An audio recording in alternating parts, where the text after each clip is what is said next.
gas in it. All right, guys, welcome back to another episode of Ran When Parked, featuring the one, the only, the knower of the way, Joe the Mountain Jedi. What is this, version 2.5 now? Or no, wait a minute, we're up to episode 3. Season 2, episode 3, and the eponymous Barnacle Boy.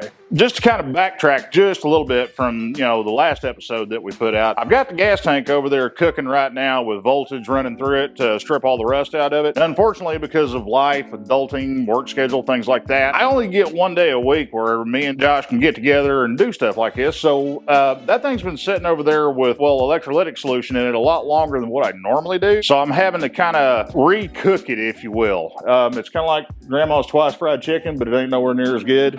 Listen up, man. We all got real jobs here. We spend the time we can doing this, and we love doing it, so we're not complaining whatsoever. But there's a reason we show you all the poor boy way to do things. And that's one, because we know you're out there, and two, because we have to do it as well. Exactly. What we're going to do is we're going to let the tank finish cooking, and here in a little bit, we're going to walk you through the process of what you got to do to rinse it out and to neutralize it to get it dry. That way we can put tank sealer in it, and we can seal up the bare steel. That way the rust doesn't come back. And just because we're doing this over 2 episodes, my man Joe's going to give you just the fairest of overviews on how to do this real quick. Yeah, come in here and take a look at that. See all that? Ew, gross. Crusty. That is what used to be inside that gas tank, because what we're doing is we're running an electrical current through the gas tank, through the electrolytic solution that we mixed up, which is nothing more than baking soda and water. As that electricity flows through there, it is the same process as chrome plating, except it's reversed. If I was trying to plate this, my anode here, I would have my negative on it, and I would have my positive on the gas tank, because I'm trying to get material from my anode, transfer over, and plate the inside of the gas tank. Since we're using DC voltage to do this, all we got to do is just reverse it to where the anode is on the positive side,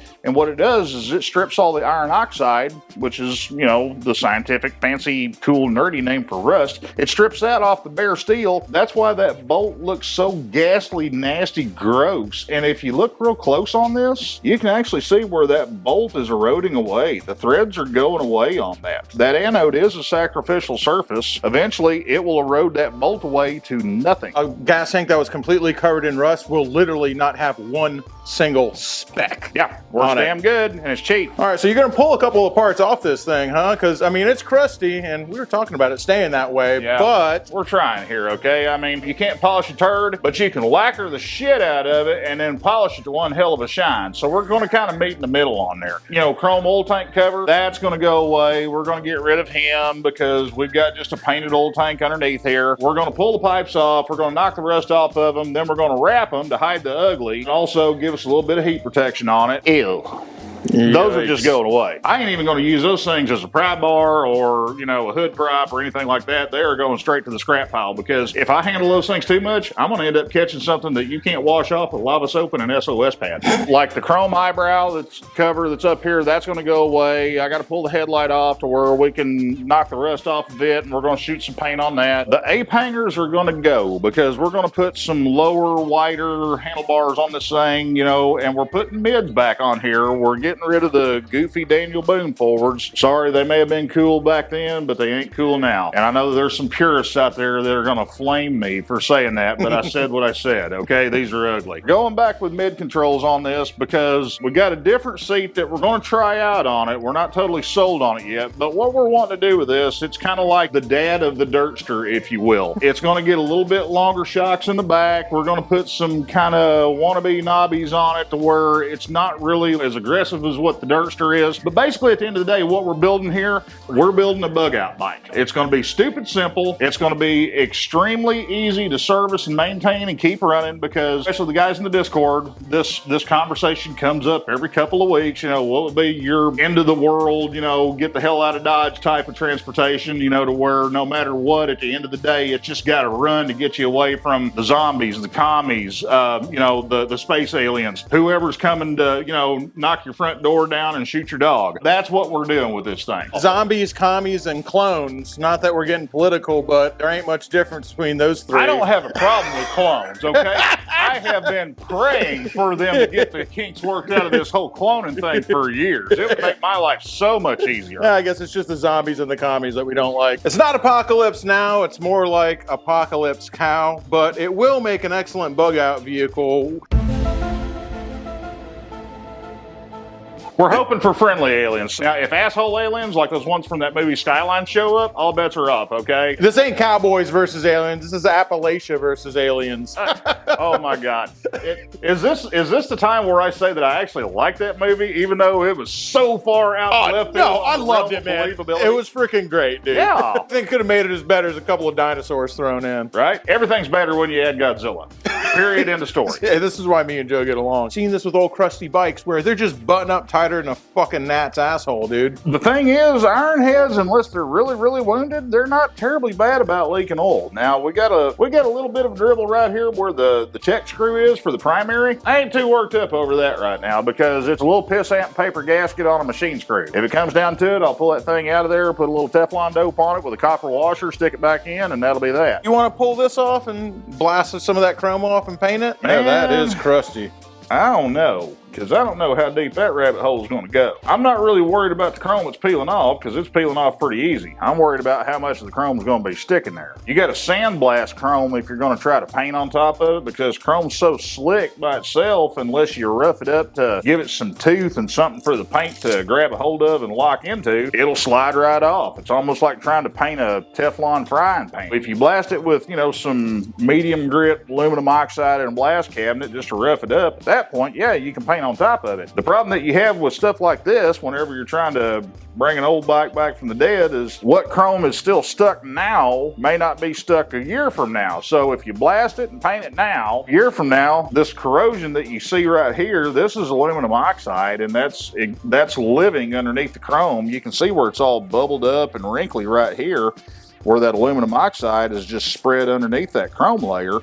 It's going to continue to spread no matter how much you blast it because it's already there and it's traveling. So if you blast that and a piece of chrome remains that you can't get off, it's just going to come off later with the paint? Very possibly, yes. In this instance, this may be one of those deals where you're better off to hit up your local swap meet. If you're in the Florida Gulf Coast, I'm pretty sure you guys know about Webster, first of the month. Go there. If they ain't got it at Webster, you don't need it. That'll be a whole different episode, but I wouldn't mind going on that ride with you. We've done it before, yep. And when it comes to ironhead parts, they're always there. Yeah.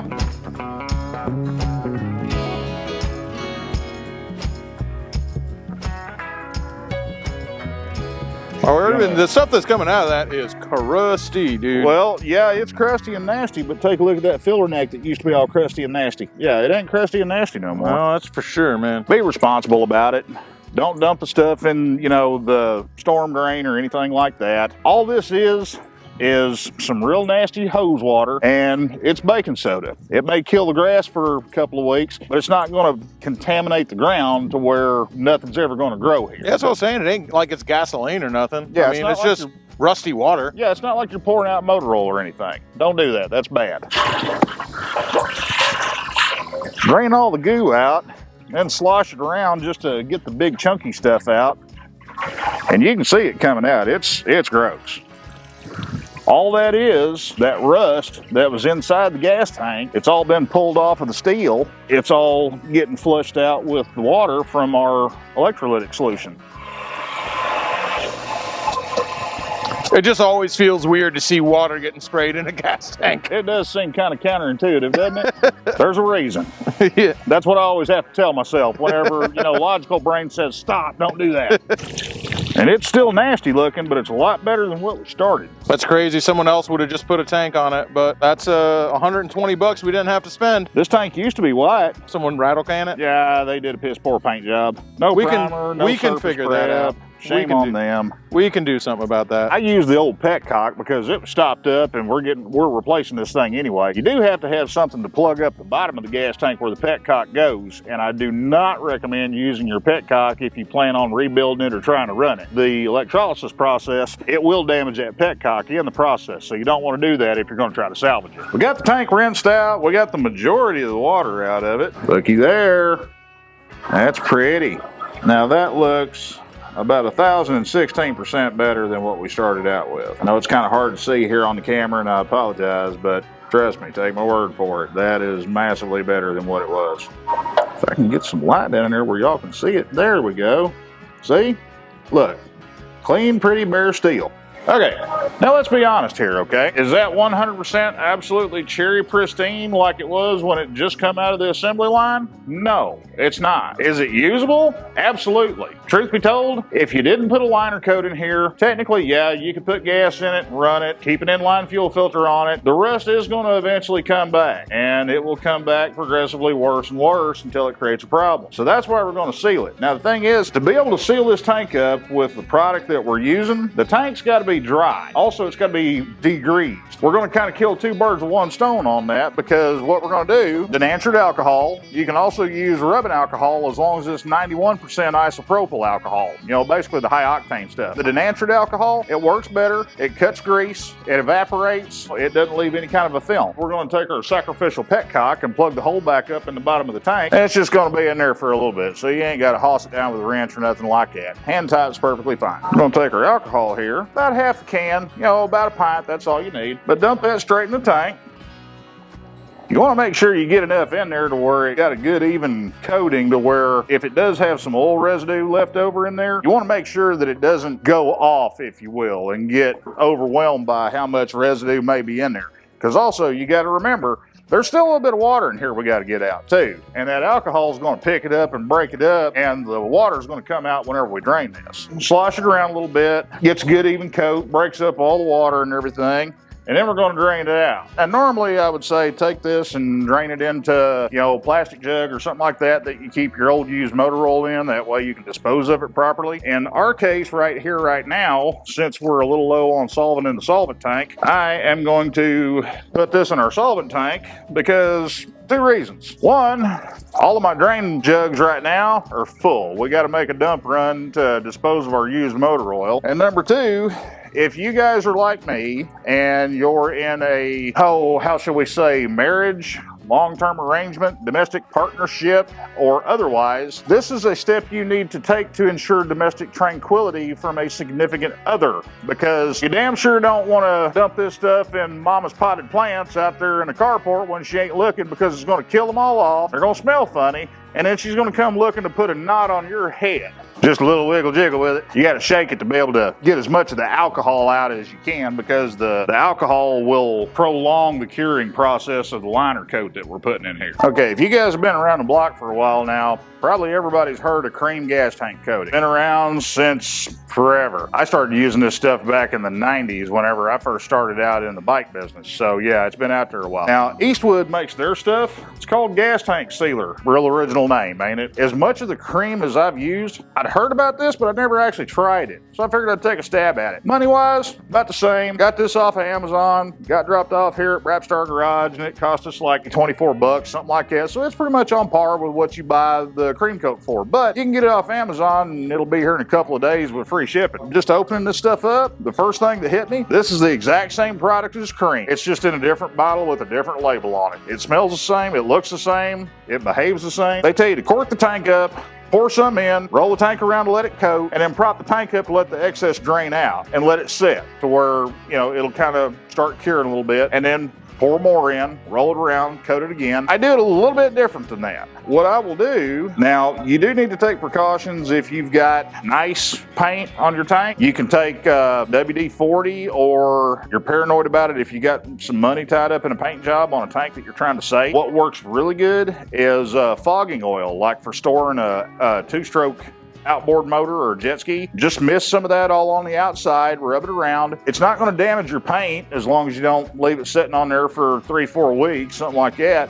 But it forms a barrier between the paint and the tank liner coat, because this stuff has MEK in it. It's methyl ethyl ketone. That is a big fancy scientific nerd name for the killer of paint. It's a very aggressive solvent. Just the fumes from it can damage paint. So if you're worried about your paint, definitely mask it with an oil film or something like that before you get this stuff anywhere near it, okay? Just to be on the safe side.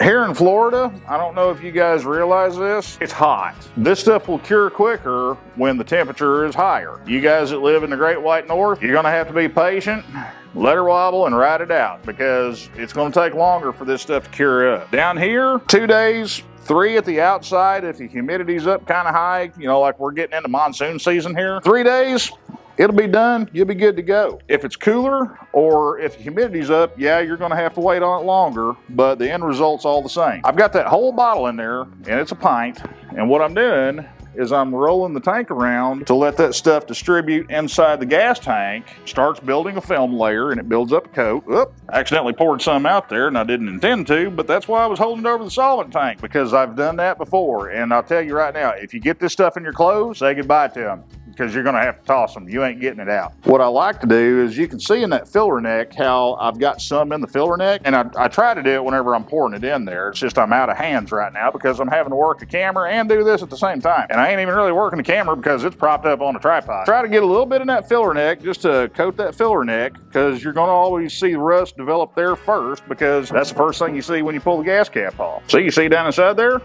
It literally looks like somebody filled the thing up full of Elmer's glue. The stuff's fairly watery right now because that's how it works. All the coating itself is basically just a polyurethane. It's a liquid polyurethane that's held in a liquid state by a solvent, which is what the MEK is. As the MEK evaporates out of it, it gets sticky, it gets thick, and it cures out. Now they tell you to roll this stuff around inside here for a good bit, you know, and then drain out the excess to let it cure. That way it builds up layers. I do the same thing, but what I prefer to do is I put the whole bottle in there. That way I can prop the tank up where it's sitting level. Usually I'll tip it over to the left side just a little bit. That's where the majority of the corrosion is going to be inside the gas tank, because guess what, kids? Bikes lean to the left when they're on the kickstand, and that's usually where they get parked at. So doing it that way, you're building up a bigger film in the areas that need it most, because they're the ones that's probably corroded the worst. Occasionally I'll walk over to it, pick it up, roll it around just to where we can spread it around on the inside of the tank, coat the roof, the sides, all that. You don't have to have nearly as thick of a coating on the sides and the roof of the tank on the inside as you do the floor of the tank, because that's where the majority of the corrosion takes place, is on the bottom. We're gonna set this aside, and we're gonna do other stuff that this bike desperately needs. We're gonna step over here every now and then, turn it around, slosh it around, let the stuff crawl around. I don't think you folks want to sit here and watch me do this with a gas tank for the next 3-4 hours. So while our gas tank's over there coating, it's time to do something with this. Here's what we're doing. I got to poking around on eBay the other night after we did the autopsy on this bike. I found a brand new old stock pair of Harley fork tubes for this thing. They've been sitting on a shelf in some dealership. They were a little dusty. They'd never been installed. We bought these things for 65 bucks. We got lucky. Brand new 40-year-old Harley forks. They used a 35mm fork, which was kind of odd for Harley, but that's what they did for a while. And what's kind of unique about them, if you look here, you notice the part here that goes up in the triple tree, it's got a taper to it. This is what anchors the fork tube in the triple tree, and what, you know, it tightens up against whenever you put the bolt in from the top. It doesn't have a pinch clamp like the bottom does, or like most modern bikes do. It literally pulls that taper up in there, and just the tension of the bolt is what holds it in there and keeps it tight. Where have the bike jacks gone? Wiggling the tire back and forth. It's not just because I'm fascinated by how it works and I'm easily amused. I am, don't get me wrong. But this is a good, quick, and dirty way to check the neck bearings up here where the trees pivot in the frame. Grab the bottom of the fork legs, pull it straight forward and back. You don't have to just yoink on it, but kind of lean into it a little bit, give it a pretty good tug, see if you feel any popping or any movement there. So if you don't feel nothing there, take it and turn the handlebars straight, and then real gentle like, wave it just a little bit back and forth from straight ahead. You're trying to feel how smooth that is when you're turning the handlebars side to side. On this, I can feel just the tiniest, faintest hint of a notch in the steering stem bearings on this bike. Honestly, right now, I'm not going to get too worked up over it, because if nobody was looking for it, they would never notice it. And the only reason that I noticed it is because on some of the newer bikes, they are very sensitive to the neck bearings getting notched out. So I tend to kind of hyper-focus on that a little bit. On an old iron head like this, you ain't never going to notice it. It's going to ride totally fine. It's not going to create a dangerous situation, and it's not going to make it handle goofy or anything like that. We're going to put some grease in there. We're going to build some forks for this thing, and we're going to let her wobble. I did that backwards. If you guys are watching that, you know exactly what I just did. I got stupid. I should have pulled the axle nut off first before I pulled that fork cap loose, because now I got nothing to hold my axle. So maybe I'll get lucky.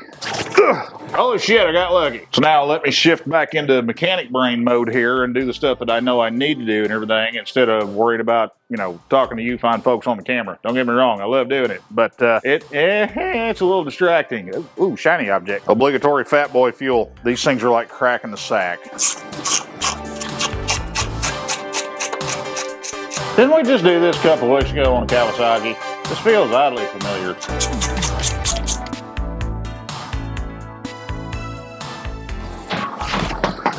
Hey, if you notice, whenever I dropped that tire on the floor, it didn't really bounce and it sounded like a half-rotten watermelon. That's because I aired that thing up a week ago and it's flatter than a damn pancake, so it's definitely got to go. Well, she said she didn't love me. Kick me out the door. I better quit or else you guys are going to stop watching.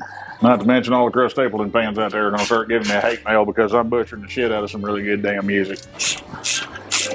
Didn't I say we were going to spray bomb the shit out of this thing with WD-40? I kind of screwed that up now, didn't I? Now, just to give y'all a heads up, all the painted stuff on here, like our crap-ass gas tank and our scraggly-ass fender here, we're going to paint them, but we're not going to worry about making it too pretty because at the end of the day, we got to get away from the zombies on this thing. And the best way to do that is to let it hide in plain sight. That way nobody steals the thing and nobody thinks it's going to get them across town, much less out of harm's way. 9 o'clock at night and it's still hotter than hell out here. Man, I'll tell you, Florida living's rough on a fat kid. Yeah, chrome don't get you home. You guys probably remember I was talking about how we're going to replace this headlight bulb, this original sealed beam halogen bulb that's a little bit brighter than your average cigarette lighter. We're going to take a late model Sportster light housing and put it in this bucket, but we're going to throw an LED headlight bulb in there, kind of like what we did on the Eliminator, because number one, it's a hell of a lot brighter. Number two, well, it's a hell of a lot brighter. Plus, you get the added benefit of it doesn't take nowhere near as much juice to run one of those things as it does one of these old ancient things. It did the job back then, but we got better stuff to work with these days, guys. Now, normally I would unplug all this wiring that's inside this headlight bucket and depin it, but considering we're swapping bars, and it looks like somebody has had their dick beaters rubbed all over the wiring on this bike before I got a hold of it anyway, I'm just going to go ahead and cut it and get the nasty crap out of my way. That way I can uncover, oh, yep, look, we got splices and shrink tube and shitty solder joints galore. All that's going to go. That way we can get down to the solid stuff and we can wire it back up solid to where we know we're not going to have a problem whenever we put all this stuff back together. So you're gone. You're gone. There's that. Yeah, that's some grossness there. Oh, and that's great. Where they spliced in the wires to extend this wiring coming down from the handlebar switches, they use the same color wire for everything. Orange, yellow, blue, white, black, and purple, and they all go into purple, purple, purple, purple, purple, and purple, and then they come out on the other side, orange, yellow, blue, white, black, and purple. It's a lot of purple. Anything's a hammer if it's in close proximity and you have a need. That don't feel good. Okay, it didn't break. Woo! But it sure didn't do the threads any good coming out, though. We may have to put switch cases on here because there may not be a whole lot of threads left up in there now. The irony of this is not lost on me. I just got done putting all this stuff together the other night, and now I got to take it all back apart again. Oh well, such is life. What are you going to do? And we went straight to the Davidson courthouse. Since this brake line is so rotted and so crusty, I would not trust this thing if I could throw it. We're going to make it a quick release. That was fast. I'm very glad to make these go away, especially as hokey ass speedometers on this thing, because we ain't using that neither. Remember how I was telling you guys that taper at the top of the fork leg is all that holds the forks up in the triple trees up on the top side? It's kind of scary how loose these things always are every time I take them apart, because nobody ever tightens these things up the way they should. And just to warn you, whenever you're pulling these fork caps out of here, the fork springs are putting a little bit of pressure on them, so keep your hand on them, because if it just pops up out of there, guess what? You're going to get a bonk. Probably right square in the forehead. It always makes me giggle whenever I pull a fork spring out of one of these old 35mm Harley forks, because look at how tiny this thing is. It looks like somebody stole it off of grandma's screen door. And that fork hole in there is kind of raunch too. It's been in there a minute. Again, stupid loose. Kind of makes you wonder if people have an aversion to tightening things. I'm beginning to wonder if there was any fork oil in these forks. There wasn't nothing dripping off the fork springs when I pulled them out. Well, that was kind of tight in there, but I ain't sure if it was from the bolt actually being tight or all the... Whoa! Well now, what did we learn? What we learned is clutch cables make a damn good conductor, especially when you're an idiot like I am and you don't watch where you're laying it and it lays on top of the circuit breaker going straight to the brand new battery that I just put in this thing the other day. It's a little warm. Good thing we're cleaning all that shit up and painting it to hide the ugly, huh? Yes, that's my fault. I should unhook the battery. Every service manual that you'll ever look in, no matter what it is, step 1, disconnect battery. That's my fault for not paying attention where I was laying stuff. And you know what?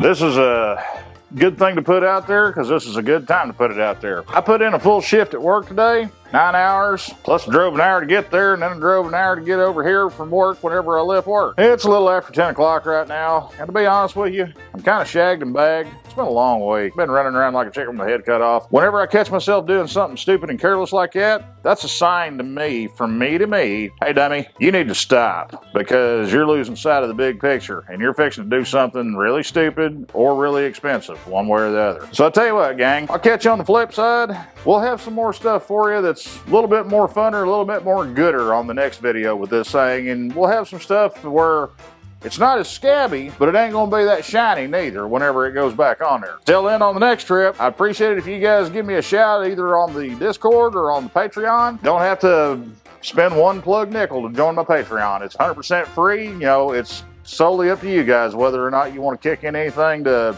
help us keep doing what we're doing here and keeping old bikes alive and keeping them out of the boneyard, okay? If you elect to do so, I greatly appreciate it, and you have my 100% absolute heartfelt thanks. Till next time, y'all, we're gonna go do our thing. We're gonna get through the week. Thank God there's only one more day till the weekend, okay? Y'all have a good one.